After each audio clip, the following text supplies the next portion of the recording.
ನಮಸ್ತೆ ಮಾತೃಭೂಮಿ ಪ್ರೀತಿಯ ವೀಕ್ಷಕರಿಗೆ ಆಯುರ್ ಪಾಂಚಜನ್ಯದ ಮತ್ತೊಂದು ಸಂಚಿಕೆಗೆ ಸ್ವಾಗತ. ಒಂದು ಹೂವಿನಿಂದ ಬದಲಿಸಬಹುದು ನಿಮ್ಮ ಮೂಡ್. ಮತ್ತೇಕೆ ತಡ, ತಿಳಿಯಿರಿ ಹಿಂದೆ ಸುಗಂಧ ಚಿಕಿತ್ಸೆಯ ಬಗ್ಗೆ. Chanel, Dior, Bombay perfumery, Tom Ford, Burberry, Calvin Klein, ಅರೆರೆ ಇದೆಲ್ಲ ಏನಪ್ಪಾ ಅಂದ್ರ ಜಗತ್ತಿನ ಸೆಂಟ್ ಇಂಡಸ್ಟ್ರಿಯಲ್ಲಿ ಸಾವಿರಾರು ಕೋಟಿ ವ್ಯವಹಾರ ಮಾಡುತ್ತಿರುವ ದೈತ್ಯ ಕಂಪನಿಗಳಿವು. ಇಷ್ಟೊಂದು ದೊಡ್ಡ ಮಾರುಕಟ್ಟೆಯಾಗಿ ಬೆಳೆದಿರುವ ಫ್ರಾಗ್ರೆನ್ಸ್ ಇಂಡಸ್ಟ್ರಿ ಕೇವಲ ಶೋಕಿಗಾಗಿ ಬಳಕೆಯಾಗುತ್ತಿದೆಯೇ? ಆಯುರ್ವೇದದಿಂದ ಹುಟ್ಟಿದ ಈ ಸುಗಂಧ ದ್ರವ್ಯಗಳ ಬಳಕೆ ಅದರ ಮೂಲ ಉದ್ದೇಶವನ್ನೇ ಮರೆತು ಹೋಯಿತಾ? ಅಥವಾ ನಾವೇ ಅದರಿಂದ ದೂರ ಇದ್ದೇವಾ?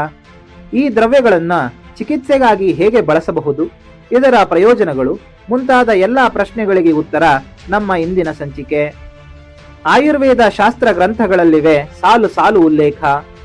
ಸುಗಂಧಿ ಶೀತಹೃದ್ಯಾನಾಂ ಗಂಧಾನಾಂ ಉಪಸೇವನಂ.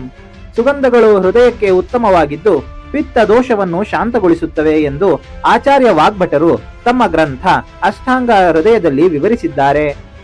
ಆಚಾರ್ಯ ಚರಕರು ಸ್ವಸ್ಥ ವೃತ್ತದಲ್ಲಿ ಹೃದ್ಯಾಂ ಸುಗಂಧಾನ್ ಸೇವೇತ ಎಂದು ಹೇಳಿದ್ದಾರೆ. ಅಂದರೆ ಸುಗಂಧಗಳನ್ನ ತೆಗೆದುಕೊಂಡಾಗ ಮನಸ್ಸಿಗೆ ಹಿತಕರ ಭಾವನೆಯನ್ನು ಉಂಟು ಮಾಡುತ್ತವೆ ಎಂದರ್ಥ. ಇನ್ನು ನಾಸಾಹಿ ಶಿರಸೋದ್ವಾರಂ ಎಂದು ಆಯುರ್ವೇದ ಹೇಳಿದ್ದನ್ನು ನಾವೆಲ್ಲ, ಅಂದರೆ ಆಯುರ್ವೇದ ವೈದ್ಯರು ಹೇಳಿದಾಗ ಅನ್ಸೈಂಟಿಫಿಕ್ ಎಂದು ನಕ್ಕ ಹಲವರು. ಇವತ್ತು ಇದೇ ಹೇಳಿಕೆ ಸತ್ಯ ಎಂದು ಮಾಡರ್ನ್ ರಿಸರ್ಚ್ ಸೆಂಟರ್ಗಳಿಂದ ಬಂದಾಗ ಅದರ ಬಗ್ಗೆ ಚಕಾರವೂ ಎತ್ತದೇ ಇರುವುದು ಅವರ ಮನಸ್ಥಿತಿಯನ್ನು ಸೂಚಿಸುತ್ತದೆ. ಚರಕ ಸಂಹಿತೆಯಲ್ಲಿ ಹೃದಯ ದ್ರವ್ಯ ಎಂಬ ವರ್ಗ ಇದೆ.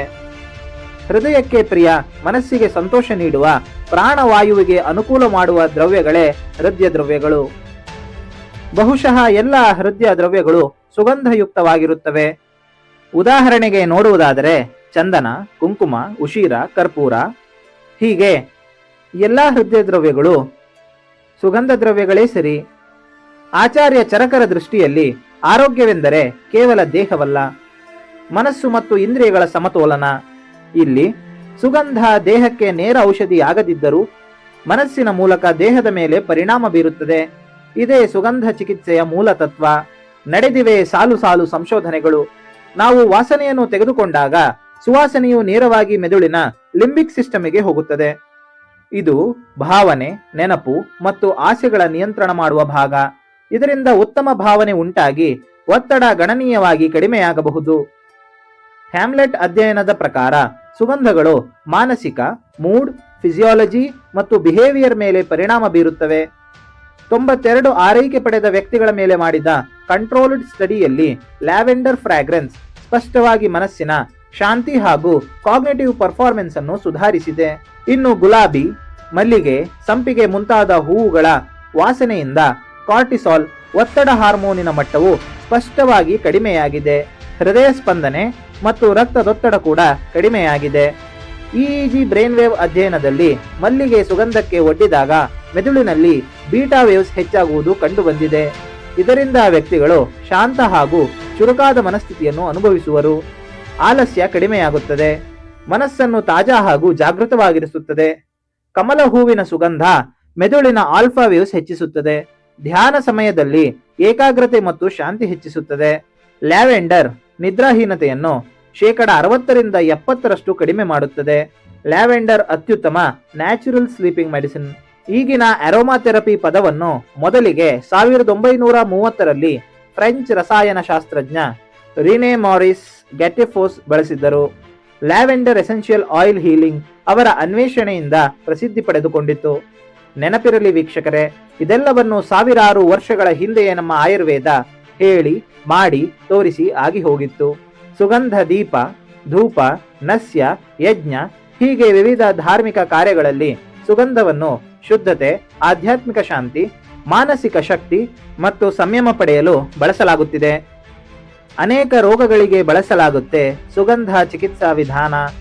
ಆಯುರ್ವೇದದ ಅನೇಕ ಗ್ರಂಥಗಳನ್ನು ಗಮನಿಸಿದಾಗ ಮತ್ತು ಅದರ ಬಳಕೆಯನ್ನು ಮಾಡಿದಾಗ ಈ ಚಿಕಿತ್ಸಾ ವಿಧಾನ ಅನೇಕ ಶಾರೀರಿಕ ಮತ್ತು ಮಾನಸಿಕ ಕಾಯಿಲೆಗಳಿಗೆ ಇದರ ಪ್ರಯೋಜನಗಳು ಅತ್ಯಮೂಲ್ಯವಾಗಿವೆ. ಗುಲಾಬಿ ಹೂವು ಮಧುರ ಮತ್ತು ಶೀತ ಗುಣವನ್ನು ಹೊಂದಿದ್ದು ಸಿಟ್ಟು, ಆಂಗ್ಸೈಟಿ, ಎದೆಬಡಿತವನ್ನು ಕಡಿಮೆ ಮಾಡುತ್ತದೆ. ಮಲ್ಲಿಗೆ ಹೂವು ಕಹಿರುಚಿಯಿಂದ ಕೂಡಿದ್ದು ಮಧುರರಸವನ್ನು ಸಹ ಹೊಂದಿದೆ.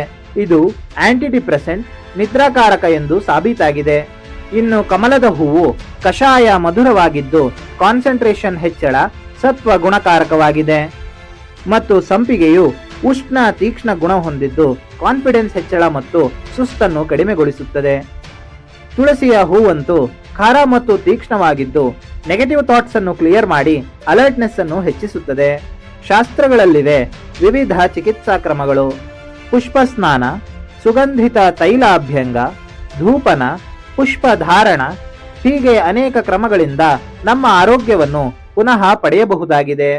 ಸಾವಿರಾರು ರೋಗಗಳಿಗೆ ನೂರಾರು ಚಿಕಿತ್ಸೆಗಳನ್ನು ಕೊಟ್ಟು ಸರ್ವೇ ಸಂತೋ ನಿರಾಮಯಃ ಎಂದು ಜಗತ್ತಿಗೆ ಸಾರಿದ ಏಕೈಕ ವೈದ್ಯಕೀಯ ವಿಜ್ಞಾನ ನಮ್ಮ ಹೆಮ್ಮೆಯ ಆಯುರ್ವೇದ. ವೀಕ್ಷಕರೇ, ಸುಗಂಧ ಚಿಕಿತ್ಸೆಯ ಬಗ್ಗೆ ಇನ್ನಷ್ಟು ಮಾಹಿತಿ ಪಡೆಯಲು ಅಥವಾ ನಿಮ್ಮ ಸಮಸ್ಯೆಗಳಿಗೆ ಹೇಗೆ ಸುಗಂಧ ಚಿಕಿತ್ಸೆ ಪರಿಣಾಮಕಾರಿಯಾಗಬಲ್ಲದು ಎಂಬುದನ್ನು ತಿಳಿಯಲು ಆಯುರ್ ಪಾಂಚಜನ್ಯದ ವೈದ್ಯರೊಂದಿಗೆ ಮಾತನಾಡಿ. ಇದಾಗಿತ್ತು ಮಿತ್ರರೇ ಸುಗಂಧ ಚಿಕಿತ್ಸೆಯ ಕುರಿತಾದ ಸಂಕ್ಷಿಪ್ತ ಮಾಹಿತಿ. ಮುಂದಿನ ಸಂಚಿಕೆಯಲ್ಲಿ ಆಯುರ್ವೇದದ ಮತ್ತಷ್ಟು ಆಸಕ್ತಿಕರ ಸಂಗತಿಗಳನ್ನ ನಿಮ್ಮ ಮುಂದೆ ಪ್ರಸ್ತುತಪಡಿಸಲಿದ್ದೇವೆ. ಅಲ್ಲಿವರೆಗೆ ಧನ್ಯವಾದ. ಜೈ ಹಿಂದ್, ಜೈ ಆಯುರ್ವೇದ, ಜೈ ಕರ್ನಾಟಕ ಮಾತೆ.